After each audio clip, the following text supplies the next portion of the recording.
మాజీ ZP chairperson తీగల అనితారెడ్డి గారిని కూడా భక్తులను ఉద్దేశించి 2 నిమిషాలు మాట్లాడవలసిందిగా మనం చేస్తున్నాం.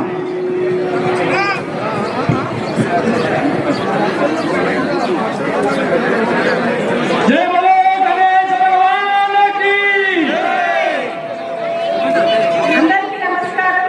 ఈరోజు బాలాపూర్ గణేష్ లడ్డు ఆప్షన్ లో భాగంగా ఇక్కడికి వచ్చేసిన భక్త శేష అందరికీ మరియు శాసనసభ్యురాలు సవితా ఇంద్రారెడ్డి గారికి, మాజీ మేయర్ మాజీ శాసనసభ్యులు తీగల కృష్ణారెడ్డి గారికి మరియు గణేష్ ఉత్సవ కమిటీ ప్రెసిడెంట్ నిరంజన్ గారికి, ఎక్స్ మేయర్ రామనాథరెడ్డి గారికి మరియు ఇక్కడ బాలాపూర్ వంగేటి లక్ష్మారెడ్డి గారికి, వంగేటి శ్రీలక్ష్మి గారికి, ఎల్లారెడ్డి గారికి, శ్రీవాసరెడ్డి గారికి మరియు నాతో పాటు వచ్చిన మిగతా భక్తులందరికీ, ముఖ్యంగా గతంలో లడ్డూ కైవసం చేసుకొని ఆ గణరాజుల ఆశీర్వాదం చెందిన వాళ్ళందరికీ, మరి ఈ రోజు